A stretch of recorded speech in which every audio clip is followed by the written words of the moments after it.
All right, I want to read to you something that is a real thing that we recently had a conversation with a peer business owner about. And it was that basically Claude, ChatGPT, everything that they built the brain, they fed it their contacts, and they still feel like it's producing stuff that isn't 100% there or doesn't sound like them, or they're just having to spend way too much time tweaking it. And this person wasn't a beginner. She's very business savvy. I'm sure she's tech savvy. She is someone that I was like, oh, once you get this AI tool set up, you'll be able to run with it. But she was still pretty frustrated with it. And I think that is the conversation that we need to have, because right now I feel like people are kind of getting AI fatigue, or it was like something that everybody was really excited about. And this is going to change the way that I work in my business. And I think we're getting to a point where that honeymoon glow has started to wear off of AI, when you're starting to see that some of the capabilities that we thought it was going to do, maybe it's not producing as much.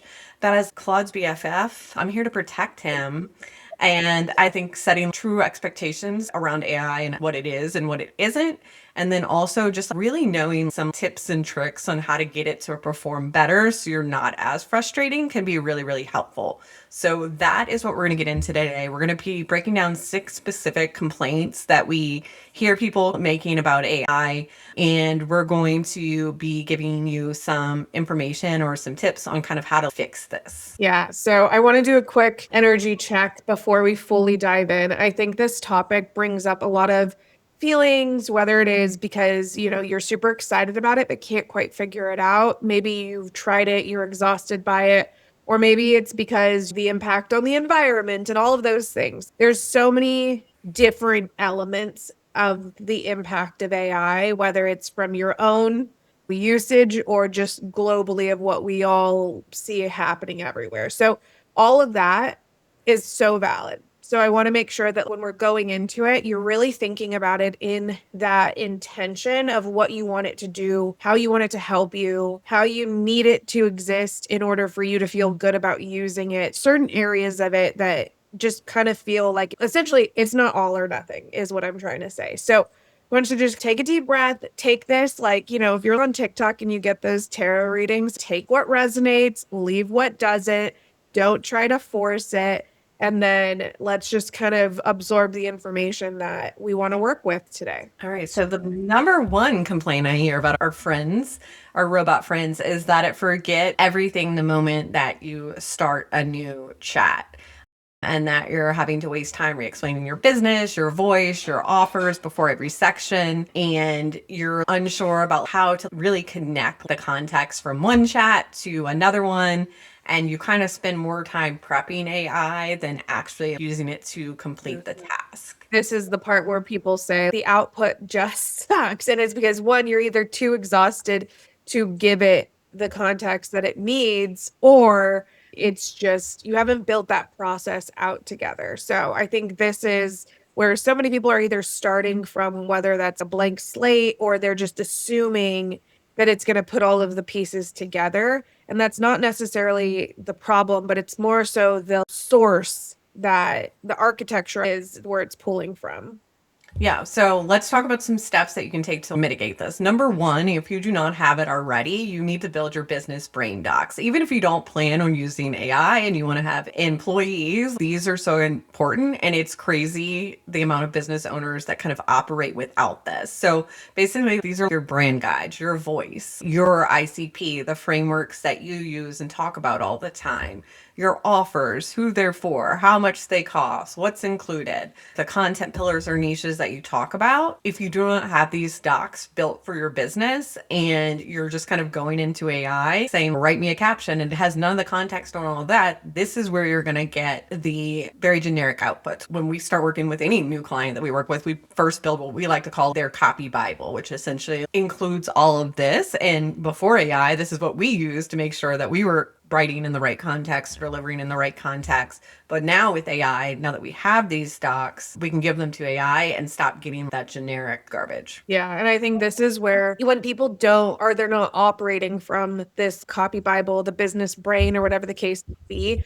all of these new evolutions in AI where they say quietly, all those words that we all hate so much. This is where you set those guidelines and those barriers. We went into this in the Roots episode where we broke down how to build a proper prompt, but essentially the business brain is there to reiterate what you like, what you don't like, what you think works, the voice of the customer, and all of those things so that ultimately you stop having to rebrief it 100 times.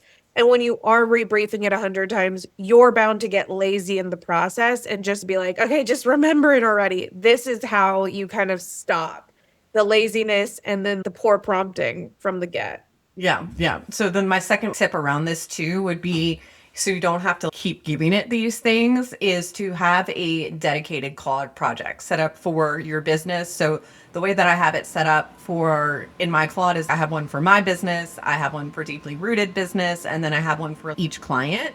I think sometimes when I see people's Claudes, they've got one for almost every single task that they're doing in their business, which that's not the right way. That tasks are skills, projects are contexts. So if you think of it that way.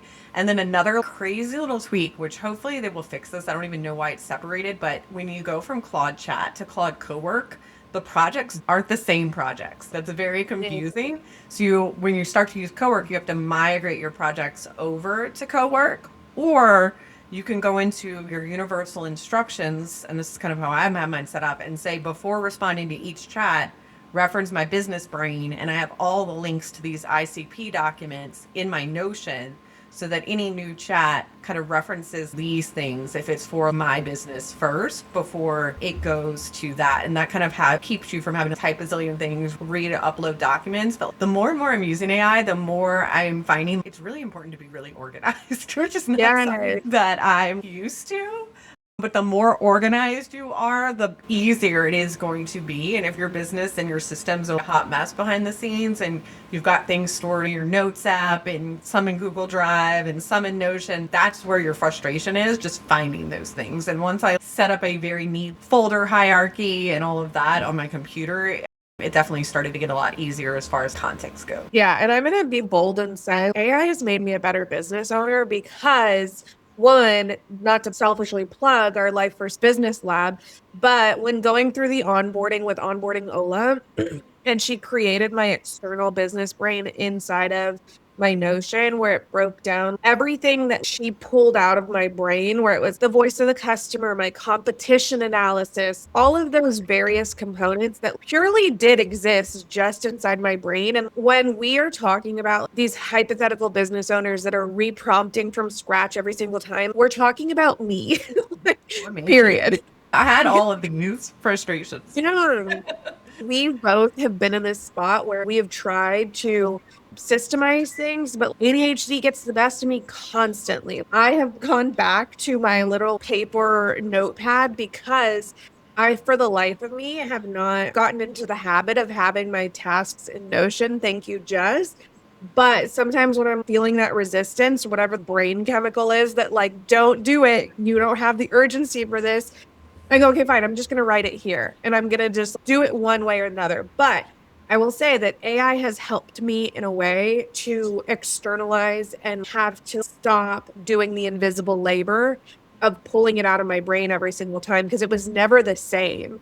And this has helped me also with my human AI, my human virtual assistant, because she's not starting from scratch designing. She's not starting from scratch with client work. She's not starting from scratch anywhere, which is what I was doing in my previous hiring process, which was chaotic and what kind of crowned me to think, oh, I suck at hiring, blah, blah, blah, blah, blah. It's all connected in how we are becoming better versions of ourselves. Well, that's what I mean. My whole view on AI is like it's an employee. So if you're bad at managing employees, you're going to be bad at managing your AI assistants. But it's a skill that you can learn. And my goal with building all of our lab employees was kind of to make them AI for dummies, whatever, where they are asking you what they need. So you're not forgetting that. They're trained on that because I know that that is a obstacle. All right, so then moving into frustration number 2, it's the output doesn't even sound like me, or you're getting generic stuff. And one of the things that I've done with our podcast, Claude, has all of our transcripts for every single podcast episode, our speaking transcripts. And it's so funny because Rachel and I We both have a tick where we say like a lot. And Claude picked up on that. It was like, oh, say like in the scripts, but don't say it when writing because we edit it all out when we're writing it all.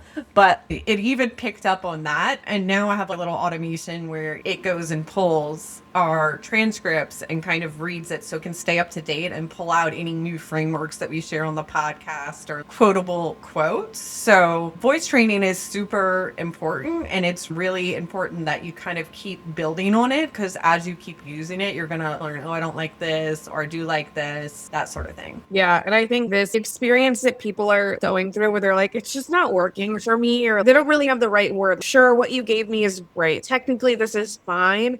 But emotionally, I would probably never say this, or it just doesn't hit the way that I normally would.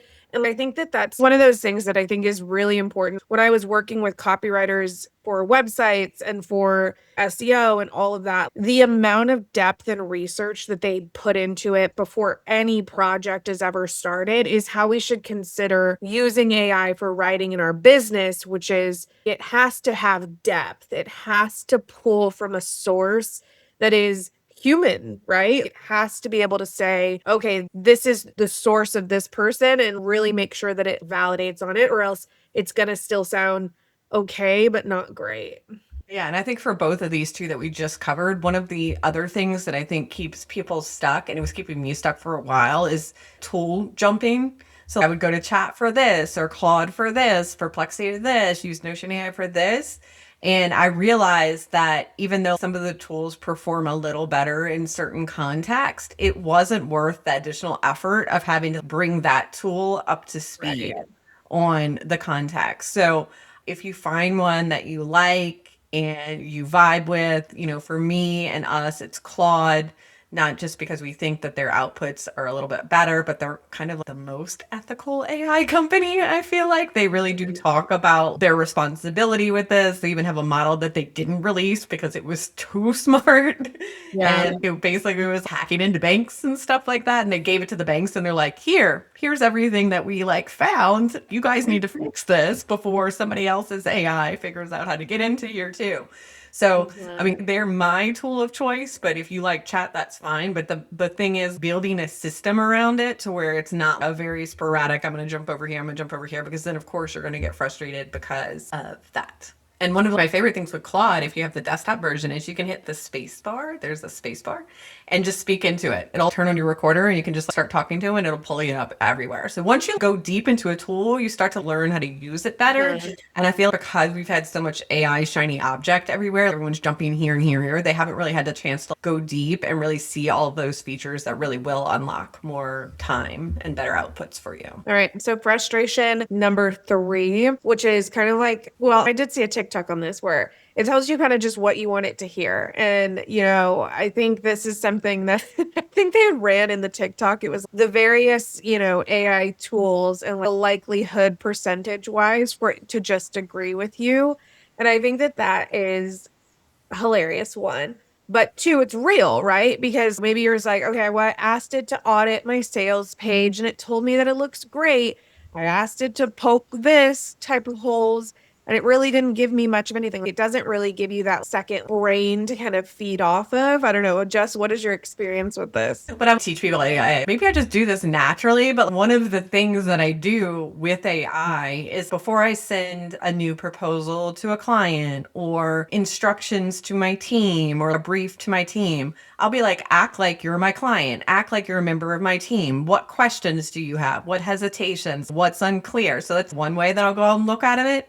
And then also for sales page launch strategy, email strategies and all that, I like to act like they're a bunch of different people so that it'll give them a different response. So I'll be like, act like you're like Alex Hermosi, Jenna Kutcher, Wandering Aimfully, because all these people's frameworks are on here, and give me your view of what the sales page is doing. And then you're going to see them start to rip it apart from different angles. And then that's where you can take your business brain, because you know your clients the best and what they respond to, and pick and choose what advice you want to take and what advice you want to leave. That way you're not letting AI just build this from scratch with no input, I guess. Yeah. So at the end of the day, maybe it's not necessarily just agreeing with you, but it's just kind of doing what it's designed to do, which is be helpful and supportive. And so I think there are certain settings, and Jess, correct me on this, but there are settings in the top where you can give it instructions of level of the criteria that is supposed to do. So you can tell it, like, don't agree with me the first time. Find us a happy medium kind of thing. So you can definitely have it the way that Jess is saying, where it's like, pose it as tell it to argue the other side, tell it to, look at it in the lens of these three different people, and then find the end result. But you can also build it into the instructions where you're saying, Can build it in universal instructions. I had mine turned on like that for a minute, but then when I have quick things that I just needed to get done, I didn't want it disagreeing with me every time. So I'm like, come on, we just need to get this out. Stop fighting with me about it.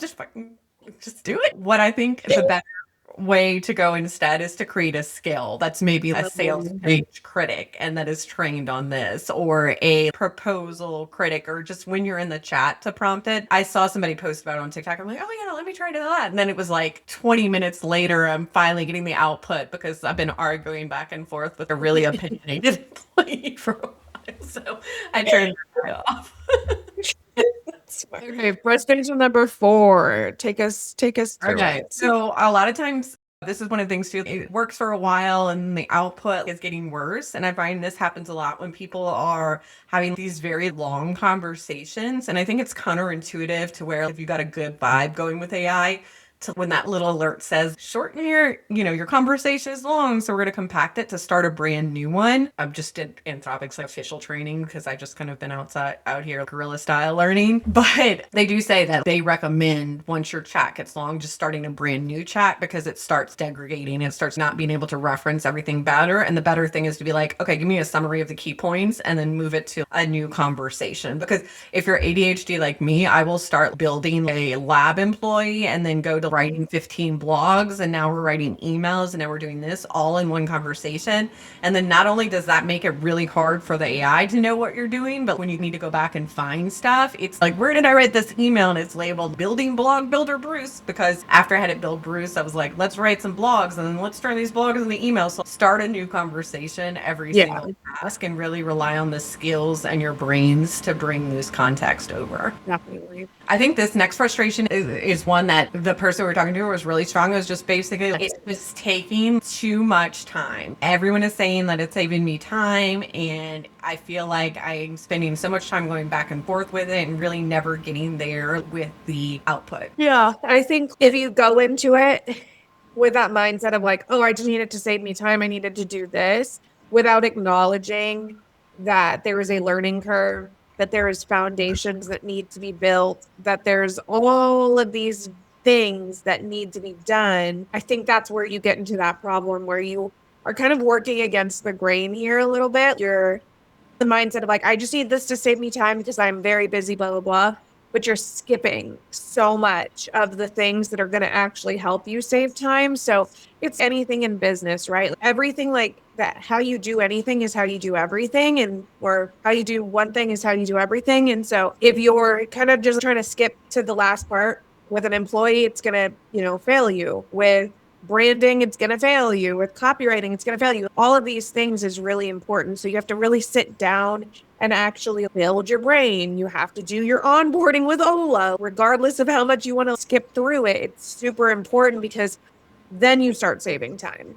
Yeah. Well, and I think this is where the lab and our pre-trained employees come in so clutch, because you're not having to spend the time training them, because I have fought with them. Rachel's going to fight with them too when she starts building some guys. But we've kind of used our credits, our usage, all of that to go back and forth to get to the output that we expect for our clients. One of the exact quotes was like, oh, like I trained this blog writer to make sure that I rank on Google.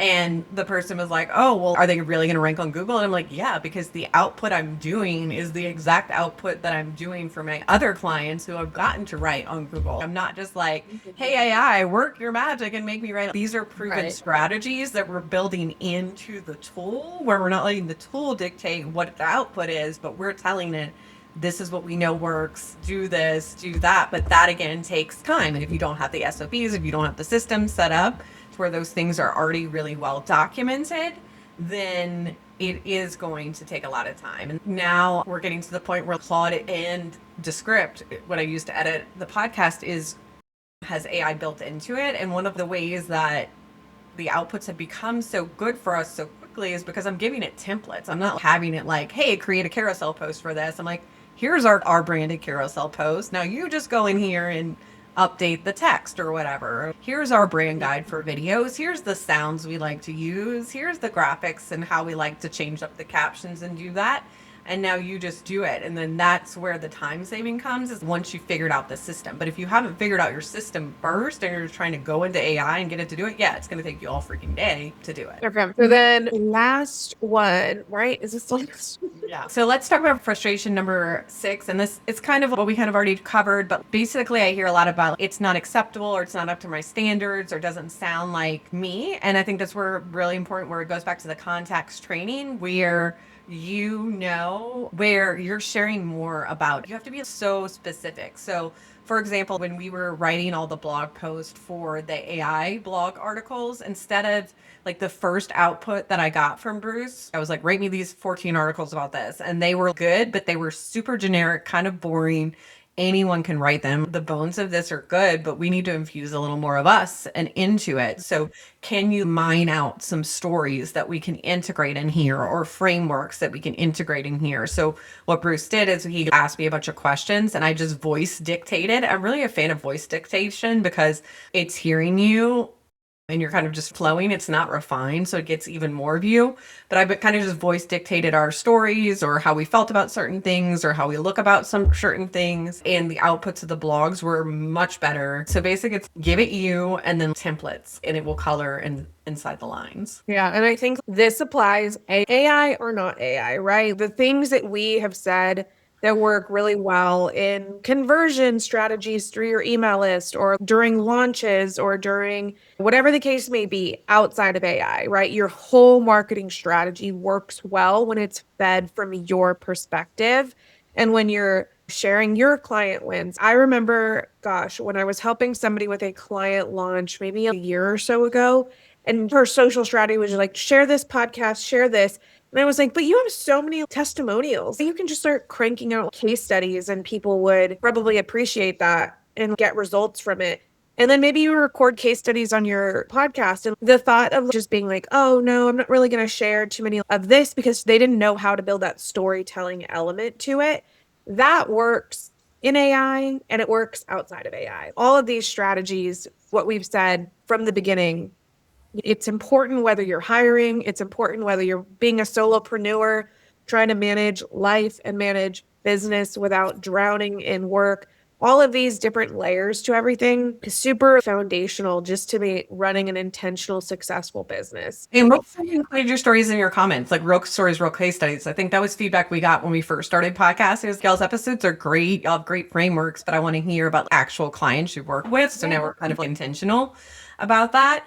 But let's bring it all home, because this one is a long one. So let's just do the 6 reasons AI keeps failing you. So number 1, it forgets everything. The fix is the architecture, not better prompts. So make sure your systems are set up to where your brain lives in one project, in one space, and not something you have to go find and track down every place. Number 2, if it doesn't sound like you, make sure that you're giving it real samples of your writing, your speaking, a list of banned words, signature phrases, sentence patterns. Love giving it transcripts, love speaking to AI, because something about my ADHD brain, some days I can't type, but I can talk. Number 3, it's too agreeable. The fix is explicitly prompting it for pushback, either give it a specific persona or specific person or a bias, so that it kind of gives you a alter ego to kind of look at things for. Number 4, if it drifts over time, make sure you're starting a fresh chat with your guy. You can bring context over from longer conversations or threads. Number 5, if you are burned out from it just taking too much time, just know that the setup is everything. The better your systems, your strategies, your SOPs are documented, the more lines AI has to color in, the less you're going to have to tweak it to get it to where you need it. And then number 6, if your output feels generic or just not up to your standards, the fix is to give it your real numbers, your client language, your real stories. That's really going to make it sound like you. Yeah. And so all of these 6 have the same root cause, right? The architecture isn't built to kind of hold all of your business context. And this is honestly what we have spent the last several months solving for, because it was something that we both needed. So the Life First Business Lab is built around this exact problem. Before you ever even get into your first weekly AI assistant, you build what we keep referencing is the business brain. You get your 4 core documents that help you from the start, which is your voice, your ICPs, your offers, your content pillars. You build it once, and then every single tool draws from this. Every AI assistant references it. And then ultimately, every single assistant that we have put into this lab has been pre-built and pre-tested and loaded with our own strategies, so that you're not just hoping and trusting that whatever AI pulled from the internet is the best and the greatest. You don't have to set it up. You just install it. Takes you 10 minutes and it works that day. You can load Bruce up and get 4 blog posts that have been vetted and everything almost immediately. It's amazing. And the thing that I love most about this, because I am somebody that buys a course and then abandons it after an hour, is that it's no curriculum, there's no homework, there's no courses that you have to sit down and try to understand it all. It's just tools that actually know your business and do the work for you. So if you are interested in this, we'll put the link in the show notes for you to take a look. All right. So if this episode hit home, make sure you share it with a business bestie, the one that is talking shit about my friend Claude right now and decided that he is not useful for his business. Share it with her. Hopefully this can change your mind. Make sure you drop us a DM on Instagram at Deeply Rooted Business and tell us which of these 6 resonated the most with, and let us know what other questions you have about integrating AI into your small business. And until next week, we're rooting.